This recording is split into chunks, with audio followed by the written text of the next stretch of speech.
Ice cream खाणाऱ्या प्रत्येकासाठी महत्त्वाची बातमी. तुम्ही किंवा तुमचे कुटुंबीय आईस्क्रीम खात असाल तर खबरदार. तुमच्या आईस्क्रीममध्ये शरीरासाठी काहीही अपायकारक असण्याची शक्यता असू शकते.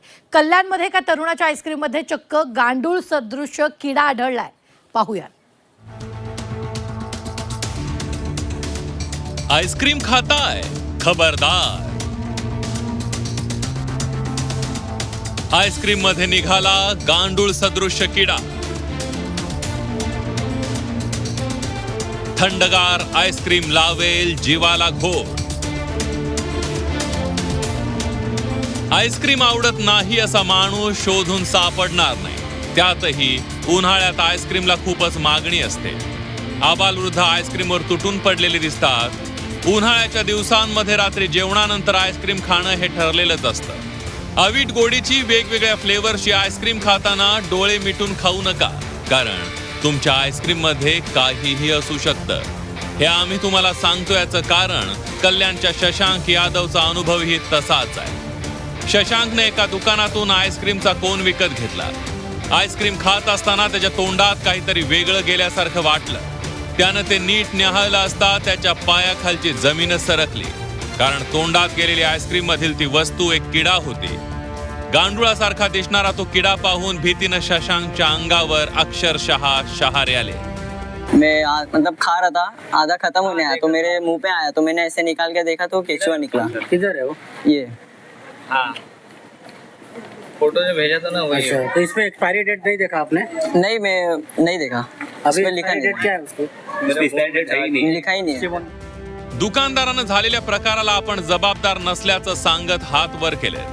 ज्या आईस्क्रीम कोन मध्ये किडा आढळलाय त्याची मुदत संपली नसल्याचं तो म्हणतोय. शिवाय याची सगळी जबाबदारी आईस्क्रीम कंपनीची असल्याचा दावाही दुकानदारानं केलाय. तो उसके अंदर कीड़ा जो था वो मुझे नहीं पता कैसे निकला, बट अभी तुम चेक करोगे तो यहाँ पे भी डेट दिया हुआ है. बिल्कुल चेक कीजिएगा फ्रंट में. मतलब एक्सपायरी डेट अभी नहीं हुआ? एक्सपायर हुआ नहीं है. 2027 में कुछ एक्सपायर्ड होगा, मंथ ऑफ अप्रैल में या मार्च में, जो भी है, लेकिन 2027 में वो एक्सपायर होगा. ये जो डिफेक्टिव था मैन्युफैक्चरिंग के साइड से हुआ था. जो डिस्ट्रीब्यूटर था मैंने उसको बुलाया, जो कि आपने उससे बात भी की है. आईस्क्रीम मध्ये गांडूळ सदृश किडा सापडल्यानंतर एफडीएच्या अधिकाऱ्यांनी घटनास्थळी धाव घेऊन आईस्क्रीमचे नमुने ताब्यात घेतल्याची माहिती आहे. पूर्ण इन्स्पेक्शन तर आम्ही करून टाकलंय. इन्स्पेक्शन करतोय डिस्ट्रीब्युटर आणि पूर्ण बॅक चेन आम्ही पूर्ण हे करून घेतो. इथं सध्या तर स्टॉक नाहीयेच, तो बाकीचं मी बघतो. गेल्या काही वर्षात आईस्क्रीम खाणाऱ्यांची संख्या वाढली आहे. आईस्क्रीमच्या या व्यवसायात ब्रँडेड कंपन्यांसह काही स्थानिक आणि परवाना नसलेले आईस्क्रीम उत्पादकही आईस्क्रीम विक्री करू लागले. ब्रँडेड कंपन्या आईस्क्रीम तयार करताना आवश्यक ती काळजी घेतात, पण स्थानिक आईस्क्रीम उत्पादक तशी काळजी घेतातच असं नाही.